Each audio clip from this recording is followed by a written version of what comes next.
Hi, my name is Vincent McComb, and we are the Buffs. Today, we will be pitching our integrated marketing communication plan for Project PAVE with the goal of partnering with the Denver Broncos for the upcoming season. First, let's look at our main idea. We believe that Project PAVE will mitigate the cycle of relationship violence through informing the youth to identify and foster healthy relationships. Given our research, we've seen the generational cycles of relationship violence.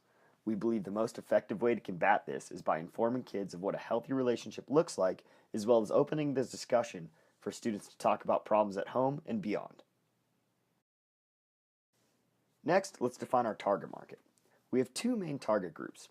Primarily, we're targeting at-risk students who are more likely to be exposed to domestic violence. Our target is between the ages of 10 and 18, living in homes with a household income less than $25,000.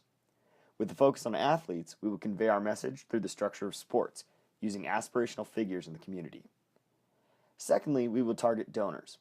We will target affluent members of the community with a mid to large disposable income.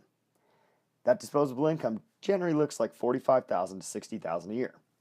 They tend to donate roughly 4% of their income to charity, equating to roughly $2,000 per household, with the average donor for Project PAVE in the past donating between $250 and $1,000 per year. This demographic will provide healthy growth for both the organization and the cause. Now let's look at our key findings.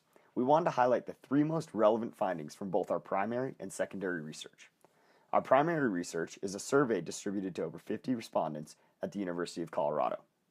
Touching on digital and social, we found that 65% of respondents said the digital and social media advertising gets the message across to them most effectively. We also found that the NFL Play 60 campaign was highly regarded among respondents, which leads us to believe that the Project PAVE partnership with the Denver Broncos will be successful in making a difference. Finally, we believe that it is important to highlight the relevance of the issue. 77% of respondents believe that if they knew someone who was a victim of domestic violence, they would seek information to find ways in which they could help. For our secondary research, we relied heavily on the data provided in the case. We found that 75% of Project PAVE's current clients live in households with yearly incomes less than $25,000.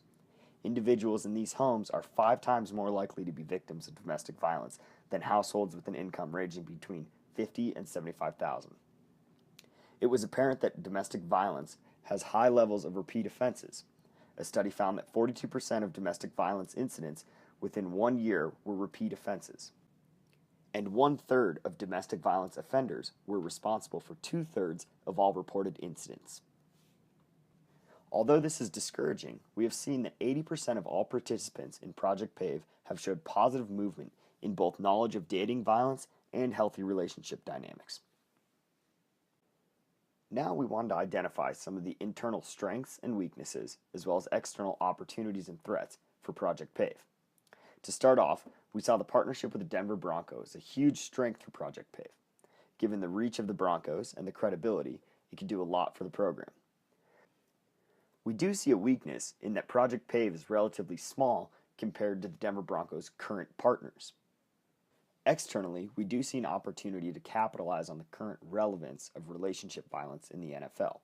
Given current trends, this would be a huge opportunity for the Broncos to partner with an organization to combat relationship violence. One foreseeable external threat is the nationwide reduction in funding for domestic violence programs like Project PAVE. Now let's look at our integrated marketing communication timeline. We will focus heavily on Q3 and Q4 in an effort to reach students as they're going back to school. We will focus our efforts on Facebook and Reddit heavily during the school year.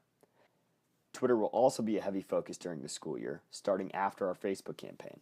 This will allow the more used social media to lay the groundwork for our more interactive Twitter campaign. Next, we will focus on YouTube commercials year-round, changing the message to relate to the specific time of year. We will also use YouTube to raise awareness for the program and donors. Our Denver Post campaign will have a heavy focus during Q4 and the holidays, targeting people while they are feeling generous. Secondly, we will focus on March, prior to tax season, right as people are donating to their most relevant charity. Finally, we will focus on the second half of summer to raise funds for the upcoming school year programs. Lastly, our email blast will be consistent year-round to keep subscribers in the loop with the organization. Thanks for your time and your consideration. For any questions, please reach out to our team leader, Katie Ruger.